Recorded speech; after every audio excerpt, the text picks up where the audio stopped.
السلام علیکم ورحمۃ اللہ وبرکاتہ۔ الحمدللہ نحمده ونستعینه ونستغفره ونؤمن به ونتوکل علیہ ونعوذ باللہ من شرور انفسنا ومن سیئات اعمالنا من يهده الله فلا مضل له ومن يضلل فلا هادي له ونشهد أن لا إله إلا الله وحده لا شريك له ونشهد أن سيدنا ونبينا ومولانا محمدا عبده ورسوله أما بعد فأعوذ بالله من الشيطان الرجيم بسم الله الرحمن الرحيم وقل رب أدخلني مدخل صدق وأخرجني مخرج صدق واجعل لي من لدنك سلطانا نصيرا صدق الله مولانا العظيم اللهم صل على سيدنا محمد في أول كلامنا اللهم صل على سيدنا محمد في أوسط كلامنا اللهم صل على سيدنا محمد في آخر كلامنا۔ اللہ کے نام سے شروع کرتا ہوں جو بڑا مہربان نہایت ہی رحم کرنے والا ہے۔ ہر قسم کی حمد و ستائش تمام قسم کی تعریفوں کے لائق وہی ایک اللہ پاکی ذات ہے جو ہم سب کا پیدا کرنے والا اور پالنے والا ہے، ساری کائنات کا خالق حقیقی اور ہر ذرے کا مالک و مختار ہے، جو چاہتا ہے وہ کرتا ہے، اس کے کرنے کرانے میں، اس کی قوت و طاقت میں، اس کے روب اور دبدبے میں، اس کے ارادے اور فیصلے میں کوئی اس کا شریک نہیں، پارٹنر نہیں ہے۔ وہ ایک ہے، یکتا ہے، ہمیشہ سے ہے اور ہمیشہ رہے گا۔ وہ پاک پروردگار عالم اتنی بڑی طاقتوں کا، قدرتوں کا مالک ہے، اگر کسی ایک شخص یا خاندان اور قوم و ملت کو عزت دینا چاہے، سر بلندی عطا کرنا چاہے، کامیابی عطا کرنا چاہے، قسم خدا کی دنیا کی کوئی طاقت اسے روک نہیں سکتی، نجات نہیں دے سکتی۔ بالکل اسی طریقے سے اگر اللہ تبارک و تعالی نے کسی بندے کو بدعمالیوں کی وجہ سے ذلت کا، بربادی کا، آفت کا، مصیبت کا فیصلہ کر دے، قسم خدا کی دنیا کی کوئی طاقت اسے چھٹکارا نہیں دلا سکتی۔ درود و سلام نازل ہو میرے اور آپ کے آقا جناب محمد رسول اللہ صلی اللہ علیہ وسلم پر، آپ کے آل پر، آپ کے ازواج پر، آپ کے اہل بیت پر، آپ کے ماننے والوں پر۔ حضرات، گزشتہ جمعہ میں نے آپ کے روبرو ایام حج کے مناسبت سے مکہ المکرمہ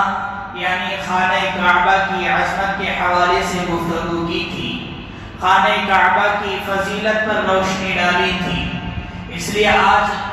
ہم نے مناسب سمجھا کہ مدینہ الرسول صلی اللہ علیہ وسلم پیارے نبی کی اس محبوب شہر کے تعلق سے آپ کے سامنے گفتگو کی جائے۔ اس لیے میں نے گفتگو کے آغاز کرنے کے لیے اس موضوع کے تحت میں سورہ بنی اسرائیل کی آیت تلاوت کی ہے۔ اس آیت میں اللہ تبارک و تعالی نے پیارے نبی صلی اللہ علیہ وسلم کو ایک دعا سکھائی۔ چنانچہ اللہ تعالیٰ نے ارشاد فرمایا کہ وَقُلْ رَبِّ أَدْخِلْنِي مُدْخَلَ الصِّدْقِ، اے پیغمبر صلی اللہ علیہ وسلم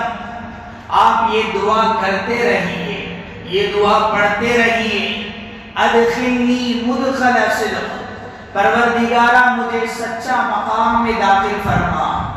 سچی جگہ تک مجھے پہنچا دے،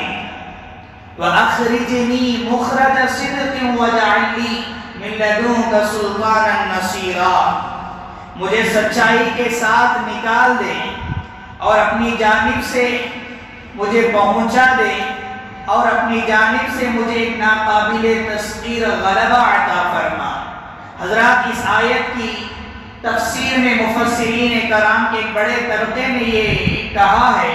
کہ یہ آیت ہجرت کے پس منظر میں پیارے نبی صلی اللہ علیہ وسلم کو اس آیت میں دعا سکھائی گئی،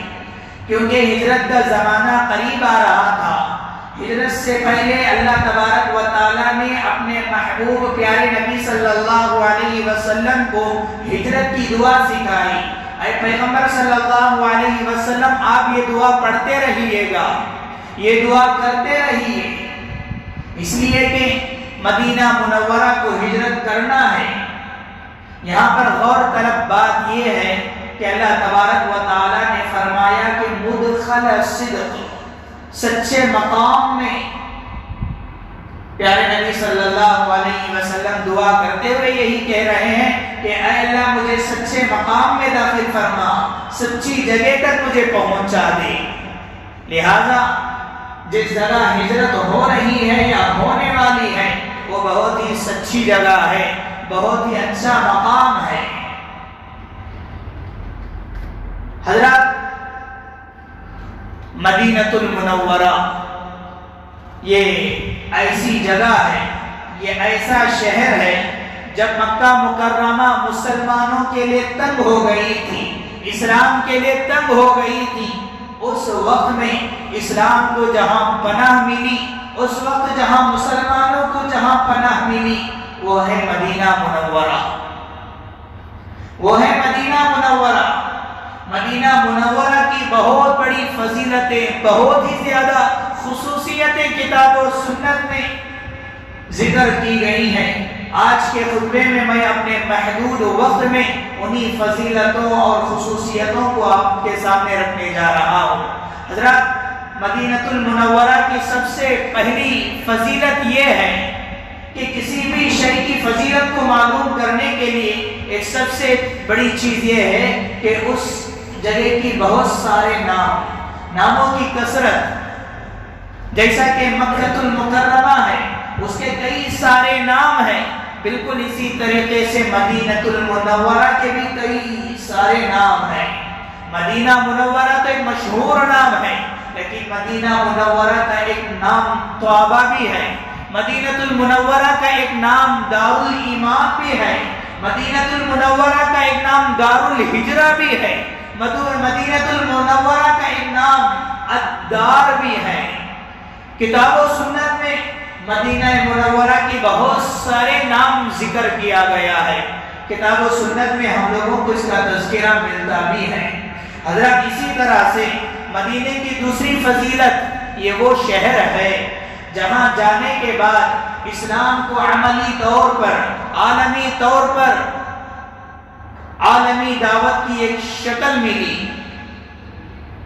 مکہ المکرمہ میں جب تک مسلمان رہے، اسلام رہا، وہاں پر زور نہیں پکڑا، مکے میں لوگ ستائے گئے، مسلمان مظلوم تھے۔ اللہ تبارک و تعالیٰ نے پیارے نبی صلی اللہ علیہ وسلم کو اور مسلمانوں کو مکے سے مدینے کی طرف ہجرت کرنے کا حکم دیا۔ جیسے ہی پیارے نبی صلی اللہ علیہ وسلم مکے سے مدینے کی طرف ہجرت فرمائے تو مدینے میں جانے کے بعد اسلام ایک عالمی طور پر، عالمی دعوت کے طور پر ایک شکل اختیار کر گئی، ایک بہت ہی آباد ہو گئی، مسلمانوں کی آبادی زور پکڑتا چلا گیا مدینہ المنورہ میں۔ اسی لیے پیارے نبی صلی اللہ علیہ وسلم نے فرمایا امرت بقریۃ تأکل القرى،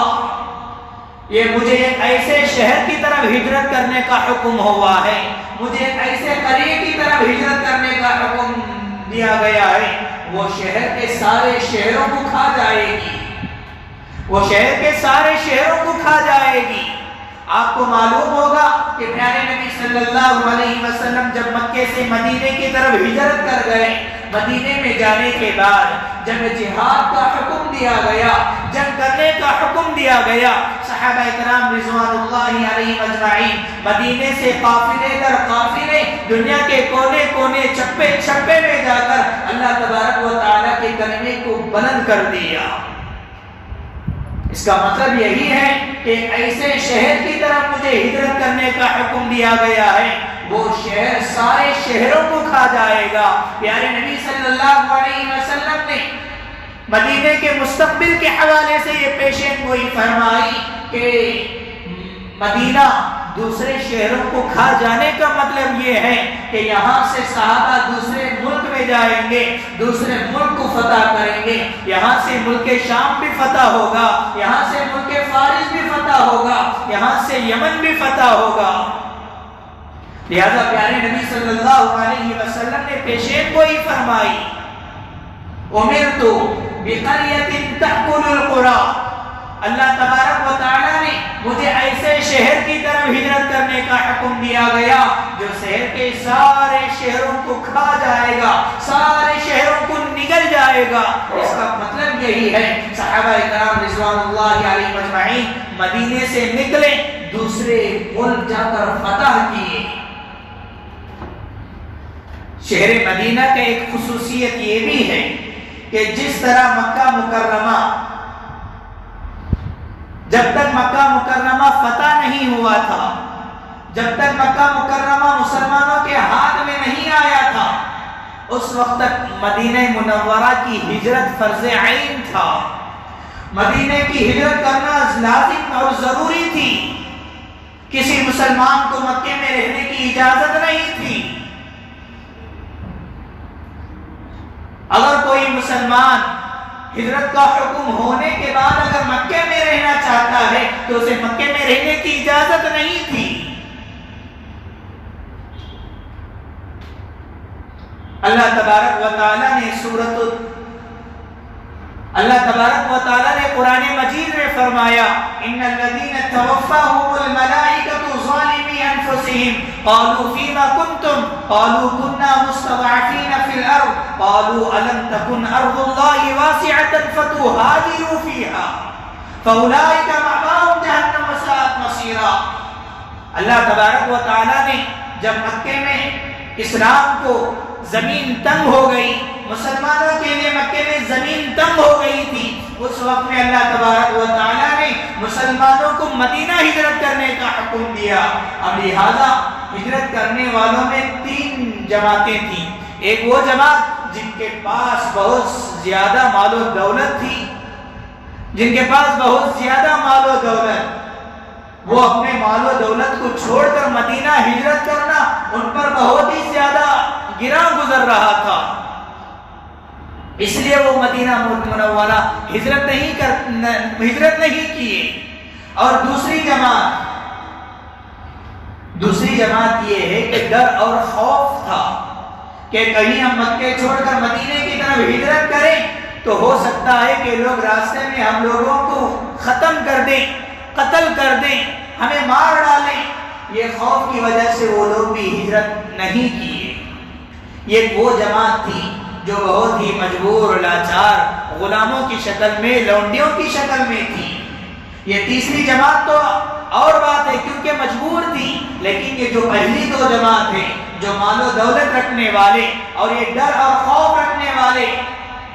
اللہ تبارک و تعالیٰ نے فرمایا جو لوگ اسلام ایمان لانے کے بعد مکے سے مدینہ ہجرت نہیں کیے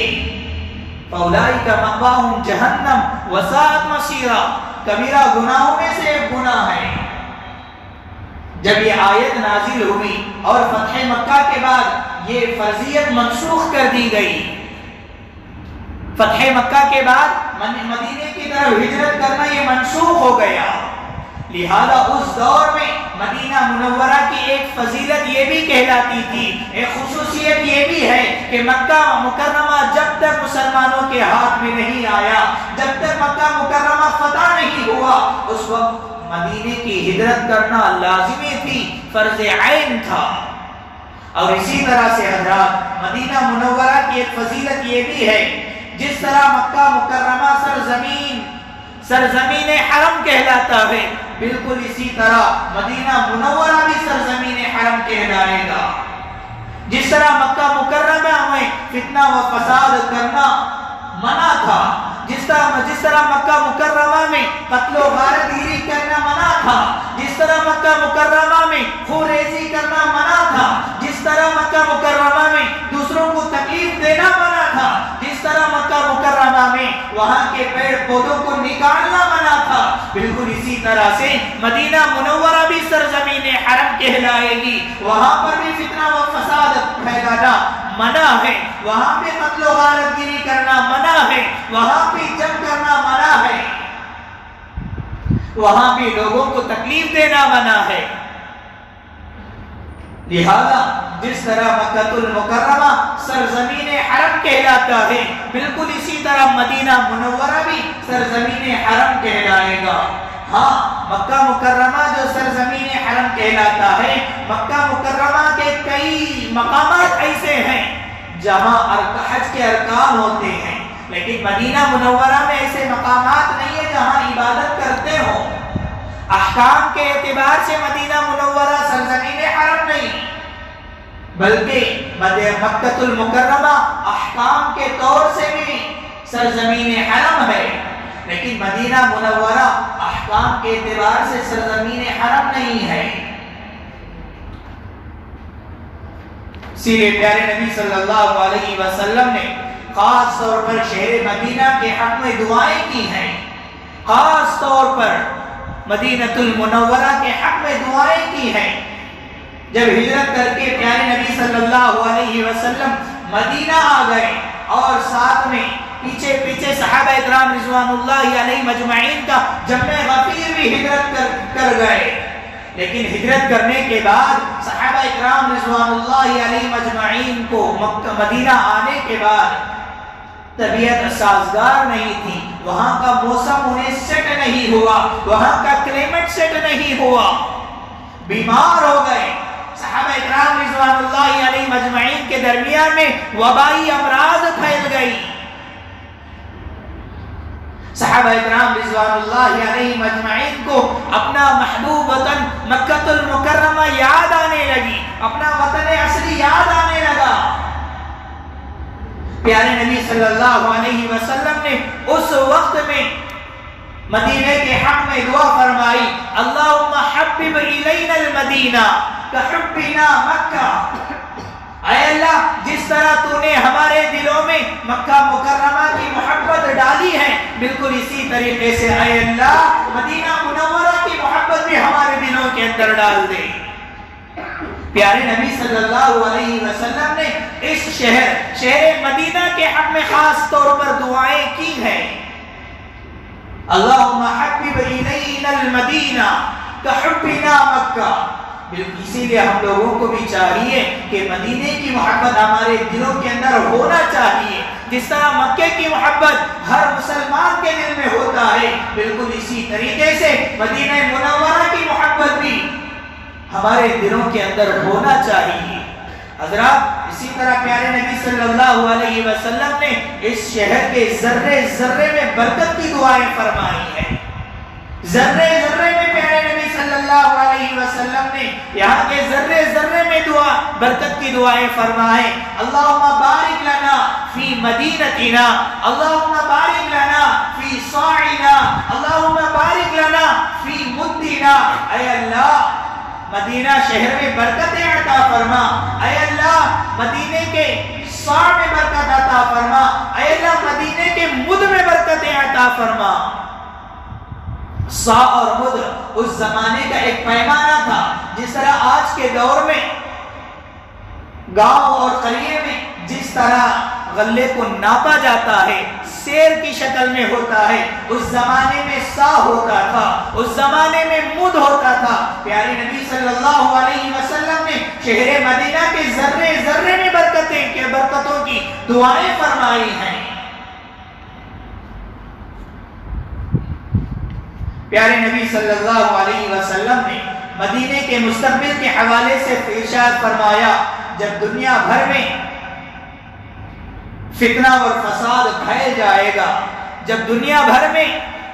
اسلام اجنبی شکل اختیار کر جائے گی، یہ قرب قیامت کے قریب میں پیارے نبی صلی اللہ علیہ وسلم نے قیامت کے قریب کے احوال کے بارے میں بیان فرمایا۔ جب اس دنیا بھر میں اسلام اجنبی شکل اختیار کر جائے گی، اس وقت میں جس طرح پہلے مکے میں اسلام تنگ ہو گئی تھی، اسلام کے لیے مسلمانوں کے لیے مکے کی زمین تنگ ہو گئی تھی، مدینے نے پناہ دی، اسلام کو بھی پناہ دی، مسلمانوں کو بھی پناہ دی، بالکل اسی طریقے سے قیامت کے قریب بھی دنیا بھر میں اسلام اجنبی شکل اختیار کر جائے گی۔ جب قیامت کے قریب دنیا بھر میں فتنہ اور فساد پھیل جائے گا، اس وقت میں بھی مدینہ اس وقت میں بھی اسلام کو جگہ دے گی، پناہ دے گی۔ دنیا بھر کے ممالک میں اسلام اجنبی شکل اختیار کر جائے گی، دنیا بھر کے شہر میں اسلام اجنبی شکل اختیار کر جائے گی، لیکن اللہ تبارک و تعالیٰ نے مدینے میں اسلام اصلی شکل میں محفوظ رہے گی۔ پیارے نبی صلی اللہ علیہ وسلم نے مستقبل کے حوالے سے یہ پیشین گوئی فرمائی، اسی لیے پیارے نبی صلی اللہ علیہ وسلم نے یہ بھی فرمایا کہ جو لوگ مدینہ منورہ میں رہنے والے لوگوں کو تکلیف دیتے ہیں، جو لوگ مدینہ منورہ میں رہنے والوں کو ستاتے ہیں، جو لوگ مدینہ منورہ میں رہنے والوں کو دھوکہ دیتے ہیں، جو لوگ مدینہ منورہ میں رہ کر مکر کرتے ہیں، جو لوگ مدینہ منورہ میں رہ کر خون ریزی کرتے ہیں، وہ یاد رکھ لیں پیارے نبی صلی اللہ علیہ وسلم نے فرمایا وہ اس طرح پگھل جائے گا جس طرح نمک پانی میں ڈالنے سے پگھل جاتا ہے، اس طرح وہ پگھل جائے گا۔ اسی لیے مدینہ اور اہل مدینے کو ستانے سے ہم لوگوں کو اپنے آپ کو بچائے رکھنا ہے۔ جب ہم حج کے لیے جاتے ہیں، مکہ بھی جاتے ہیں، مدینہ بھی جاتے ہیں، مدینے میں جا کر کسی آدمی کو ستانا، مکے میں رہنے والوں کو تکلیف دینا، وہاں فتنہ اور فساد برپا کرنا، یاد رکھ لیں اللہ کے نبی صلی اللہ علیہ وسلم نے لعنتیں فرمائی ہیں۔ جو لوگ فتنہ اور فساد برپا کرتے ہیں، جو لوگ بدعت و خرافات کی ایجاد کرتے ہیں، ہر جگہ ایجاد کرنا، ہر جگہ بدعت کو ایجاد کرنا یہ مردود ہے، ہر جگہ فتنہ اور فساد کرنا یہ بہت بری بات ہے، لیکن مدینہ منورہ میں جا کر فتنہ اور فساد کرنا، مدینہ منورہ میں جا کر بدعت کی ایجاد کرنا، پیارے نبی صلی اللہ علیہ وسلم نے ایسے شخص پر لعنت فرمائی ہے، ایسے شخص پر لعنتیں فرمائی ہیں۔ اور حضرات یہی وجہ ہے پیارے نبی صلی اللہ علیہ وسلم نے اس شہر مدینہ کے ذرے ذرے میں دعا کی برکتیں فرمائی ہیں۔ پیارے نبی صلی اللہ علیہ وسلم کے دعاؤں کا ایک مظہر یہ بھی ہے، پیارے نبی نے یہاں کی کھجوروں میں بھی برکت کی دعائیں فرمائے ہیں۔ حدیث کا لفظ ہے جو شخص عجوا کھجور صبح سویرے کھاتا ہے، 7 عجوا کھجوریں کھاتا ہے، اس دن اسے جادو کا کوئی اثر نہیں ہوگا، اس دن اس پر کوئی جادو کا اثر نہیں ہوگا۔ اسی طرح پیارے نبی صلی اللہ علیہ وسلم نے فرمایا، پیارے نبی صلی اللہ علیہ وسلم کی دعاؤں کی برکت سے جو لوگ 7 عجوا کھجوریں جو دن کھائے گا اس پر اس دن زہر کا اثر نہیں ہوگا۔ پیارے نبی صلی اللہ علیہ وسلم نے برکت کی دعائیں فرمائی ہیں۔ حضرات بہت سارے مقامات مسجد مدینہ منورہ میں ایسے ہیں جو مقدس ہیں، بابرکت ہیں، عضو شرابی تاریخی اعتبار سے بھی وہ مقامات بہت ہی زیادہ مقدس ہیں۔ ان میں سب سے پہلا مقام مدینہ منورہ کے سب سے پہلا مقام جو مقدس ہے وہ مسجد نبوی ہے۔ مسجد نبوی پیارے نبی صلی اللہ علیہ وسلم نے ارشاد فرمایا،